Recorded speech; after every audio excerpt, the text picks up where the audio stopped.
আসসালামু আলাইকুম।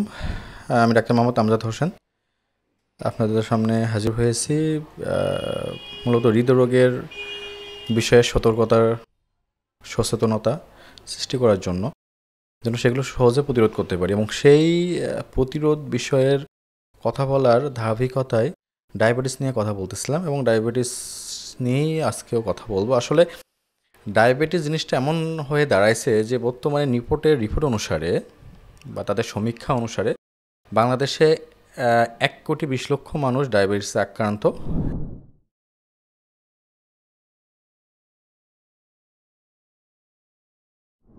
এবং এর মধ্যে 30 বছরের নিচে প্রায় 26 লক্ষেরও বেশি ডায়াবেটিসে আক্রান্ত। সুতরাং সবসময় যে জিনিসটা আমাদের মাথায় রাখতে হবে বা রাখা উচিত সেটা হলো always time prevention is better then cure. So এই প্রতিরোধ নিয়েই কথা বলা। তো আমরা কীভাবে ডায়াবেটিসটাকে প্রতিরোধ করতে পারবো? দেখেন, ডায়াবেটিস যদিও জেনেটিক থেকে নিয়ন্ত্রিত অনেক অংশে এবং অনেক ক্ষেত্রে জন্মগতভাবে হয়, এই দুটা ক্ষেত্রে আমরা কিছু করতে পারি না। কিন্তু আমরা যদি ম্যাক্সিমাম ক্ষেত্রে কিন্তু কয়েকটা বিষয় যদি লক্ষ্য করি বা কয়েকটা বিষয় যদি ভালো মতো বা স্ট্রিক্টলি মেনটেন করি বা অনুসরণ করি তাহলে কিন্তু ডায়াবেটিস প্রতিরোধ করা সহজ বা সম্ভব।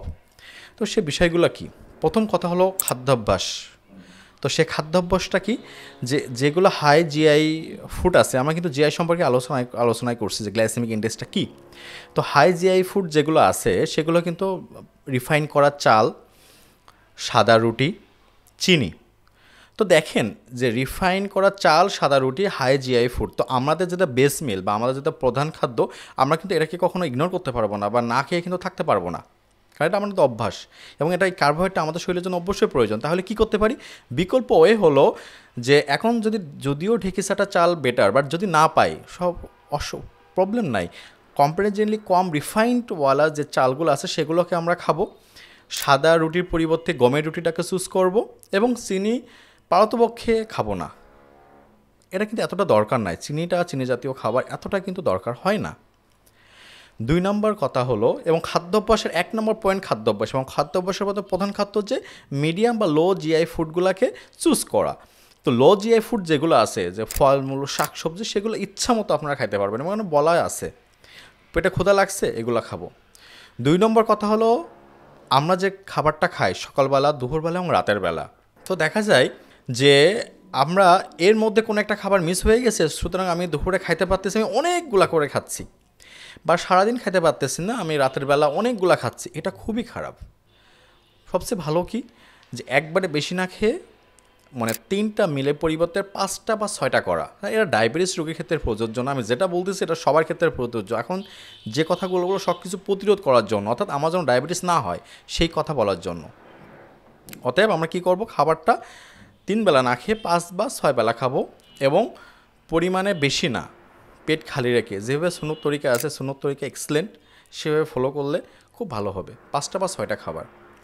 3 নম্বর হলো আমাদের যে দৈনন্দিন লাইফস্টাইল, সেটাকে মডিফিকেশনটা করা। কী রকম? প্রথম কথা হলো যে আমাদের লক্ষ্য থাকবে প্রতিদিন অন্ততপক্ষে 20 মিনিট, যদি আমি প্রতিদিন হাঁটি তাহলে 20 মিনিট, এবং যদি টার্গেট থাকে সপ্তাহে 2 দিন রেস্ট নিলেন সমস্যা নাই, তাহলে 30 মিনিট। অর্থাৎ আমার সপ্তাহে 150 ঘন্টা মিডিয়াম এক্সারসাইজ করলে আমার শরীরের জন্য এনাফ। এটা করলে কি হবে? আমার শরীরে ইনসুলিন বা প্যানক্রিয়াসের ফাংশন ভালো হবে, কারণ মেন তো প্যানক্রিয়াসই। সে যখন দুর্বল হয়ে যাচ্ছে, সে যখন ইনসুলিন সিক্রেট করতে পারতেছে না, তখনই তো এটা হচ্ছে। সুতরাং আমার টার্গেট হলো ওই প্যানক্রিয়াসটাকে ভালো রাখা বা ওকে কেয়ার করা। মানে ওকে তো আমরা হাত দিয়ে কেয়ার করতে পারবো না, ওর সাথে খাবারের সাথে সম্পর্ক, আমাদের চলাফেরা, জীবনযাত্রার সাথে সম্পর্ক। সুতরাং ওইটাকে সুন্দর যত্ন করলে ও যত্ন পাবে, এবং সেক্ষেত্রে আমরাও শুধু ডায়াবেটিস না, আরও প্যানক্রিয়াস সম্পর্কিত রোগগুলো থেকে আমরা ভালো থাকবো। 3 নম্বর কথা হলো, আমরা স্ট্রেসফুল লাইফ যত পারা যায় কম লিড করতে হবে। আমার স্ট্রেসফুল লাইফগুলো আমি লিড করবো না। আমার সবসময় আমি চেষ্টা করব যে কিভাবে নিজের মধ্যে করে সব কিছু কাউন্সেলিং করে, নিজেকে মোটিভেট করে সবসময় সামনের দিকে এগিয়ে নেওয়া যায়। যতই বাধা আসুক না কেন জীবনে, সেগুলোকে যত দূর সম্ভব দূরে ঠেলে দেওয়া, সবসময় পজিটিভভাবে নেওয়া, নেগেটিভিটি দূরে ধরে দেওয়া। যেটাই আসুক না কেন, ঝড় আসুক, ঝঞ্ঝার আসুক, সেগুলো সাময়িক। এগুলাকে কিভাবে দূরে ঠেলে দিয়ে আপনি সামনে এগিয়ে যেতে পারবেন, একটা স্ট্রেস ফ্রি লাইফ লিড করতে পারবেন, সেটা আপনার হাতে এবং আপনি সেটা পারবেন। 4 নম্বর কথা হলো যে আমরা যখন আমাদের যাদের বিএমআই বডি ম্যাস ইন্ডেক্স 25 বেশি বেশি আছে, অবশ্যই সেটাকে বিএমআইটা বা বডি ম্যাস ইন্ডেক্সটাকে কমায় নিয়ে আসবো। আমাদের যাদের সেন্ট্রাল ওবেসিটি আছে, ভুঁড়ি আছে, তো এইগুলো দেখেন যে ডায়াবেটিস নিয়ন্ত্রণ করার জন্য যে খাবারগুলো খাবেন, এই খাবারগুলো খাইলেই কিন্তু আপনার বিএমআইটা নিয়ন্ত্রণ সম্ভব। সেই সাথে আপনি এক্সারসাইজটাকে বেশি বেশি গুরুত্ব দিতে হবে। কিন্তু অনেকেই মনে করবে যে না, আমি সরকারাতে বেশি ওজন পড়ায় বা চর্বি করে, তাহলে আমার শরীরে চর্বি হয়েছে, আমি চর্বি খাবো না, আমি শর্করা খাবো না। দেখেন, শর্করা আপনার শরীরের জন্য অবশ্যই প্রয়োজন, কারণ ওই তো শক্তি যোগাবে। ওর শর্করা না খেলে আপনার ব্রেনও কিন্তু পুষ্টি পাবে না, সো আপনি কোনো কাজ করতে পারবেন না। আবার যদি চর্বি একদম না খান, তাহলে চর্বি কী করে, একটু তার উপকারিতা জেনে নিই। দেখেন, এই চর্বি আপনার দেহের যে কোষ আছে, সেই কোষের প্যাসেলগুলো গঠনে সাহায্য করে, সেক্স হরমোনগুলো প্রডিউস করতে সাহায্য করে বা তৈরি করতে সাহায্য করে, ভিটামিন ডি প্রোডাকশানে সাহায্য করে বা তৈরি করতে সাহায্য করে, এবং আপনার যে শরীরে বিপাকীয় বা বিপাক করার জন্য যে বাইল লাগে বা পিত্ত রস লাগে, সেটা কিন্তু এইটাই প্রডিউস করে। অর্থাৎ লিপিডেরও কিন্তু প্রয়োজন আছে, কিন্তু পরিমাণে কম, এবং প্রাণীর চর্বিকে যতদূর সম্ভব বাদ দেওয়া যায়, যতদূর সম্ভব। 5 নম্বর কথা এবং লাস্ট ওয়ান, সেটা হলো যে আমি ভালো থাকবো, আমাকে ভালো থাকতে হবে, এই জিনিসটা নিজের মধ্যে গড়ো করা, জাগ্রত করা। অর্থাৎ আমি যারা 5 নম্বর কথাটার এই মিনিংয়ে যদি আমি একটু ব্যাখ্যা করি, সেটা হলো যে যারা স্কুলে, যারা হাই স্কুলে, যারা ভার্সিটিতে পড়াশুনো করতেছে, তাদের সাধারণত বন্ধুবান্ধবের আড্ডার, এর আগেও বলছি যে বন্ধুবান্ধবের আড্ডায় জিলাপি, সিঙ্গারা, কোক এগুলো থাকে না, এইগুলো খাওয়া যাবে না। এই যে বাইরের প্রসেসিং ফুডগুলো থাকবে, বাইরের যে এই যে ভাজা পোড়া থাকবে বা থাকে, সেখানে যে বেশিগুলো আমি যা হাই জিআই ফুডের মধ্যে আরেকটা কিন্তু আলু, সে আলু জাতীয় যে খাবারগুলো থাকে, চিপস, এবং সর্বোপরি আরেকটা যে বিষয়টা ইনক্লুড করা যাবে সেটা স্মোকিং এবং অ্যালকোহল।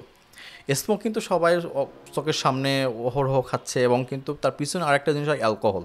তাহলে স্মোকিং, অ্যালকোহল এবং প্রসেসিং ফুড একদম বাদ দিয়ে দিতে হবে। তো এইগুলো কিন্তু তখনই সম্ভব হবে যখন আপনি চাবেন, আপনি নিজ থেকে চাবেন, তখনই হবে। আশা করি এই 5টা পয়েন্ট যেগুলো বলছি প্রত্যেকটা মাথায় রাখবেন এবং সবাই ভালো থাকবেন, আমার জন্য দোয়া করবেন। আসসালামু আলাইকুম।